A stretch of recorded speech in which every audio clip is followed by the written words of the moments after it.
गुजरात की appellate authority of advance ruling यानी triple R के मुताबिक रोटी पर 5% जीएसटी जबकि पराठे पर 18% जीएसटी लगेगा। टैक्स सिस्टम में रोटी और पराठे जैसे झगड़े पहले भी होते रहे, लेकिन क्या आप ये बता सकते हैं कि सचिन तेंदुलकर क्रिकेटर है या एक्टर? पैराशूट नारियल तेल बालों के लिए है या खाने के लिए? डाबर का लाल दंत मंजन टूथ पाउडर है या आयुर्वेदिक दवा? नेस्ले की किटकैट चॉकलेट है या बिस्किट? ये सवाल आपको भले ही आसान लग रहे हो, लेकिन टैक्स चुकाने वालों या टैक्स वसूलने वाले के लिए करोड़ों रुपए की सवाल है। कैसे, आइए जानते हैं। आज के इस वीडियो में साल 2011 में सचिन तेंदुलकर को ESPN company, star sports, PepsiCo, visa कंपनियों से 5.92 करोड़ रुपए की कमाई हुई तो उन्होंने IT एक्ट सेक्शन 80 RR के तहत 1.77 करोड़ रुपए की छूट पाने की दावा किया। लेकिन ये छूट सेक्शन 80 RR के दायरे में आती है या नहीं, इसमें टैक्स अथॉरिटी ने सवाल खड़े कर दिए। फिर ट्रिब्यूनल ने माना कि भले ही बतौर क्रिकेट उन्होंने ब्रांड वैल्यू बनाई हो, लेकिन उनकी एक्टिंग को नकारा नहीं जा सकता। आखिरकार टैक्स अथॉरिटी ने सचिन को एक्टर के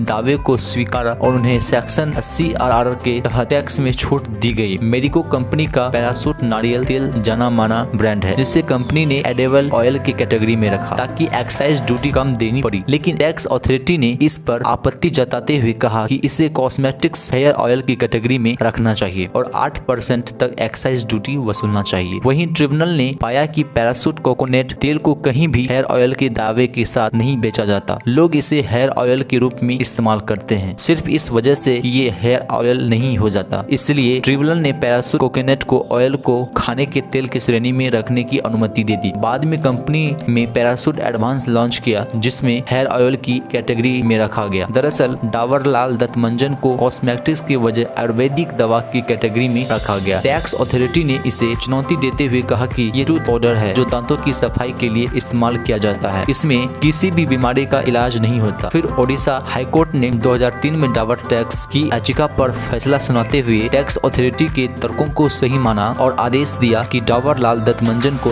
टूथ पाउडर माना जाए, आयुर्वेदिक दवा नहीं। 1999 में नेस्ले अपने प्रोडक्ट के किटकैट को बिस्किट की कैटेगरी में रखना चाहता था, क्योंकि इसमें 10% टैक्स लगता। वहीं टैक्स अथॉरिटी का मानना था कि ये चॉकलेट है, इस पे 20% टैक्स वसूलना चाहिए। फिर ट्रिब्यूनल ने अपने फैसले में कहा कि चॉकलेट में कोको होना जरूरी है, लेकिन सभी कोको चॉकलेट हो जरूरी नहीं।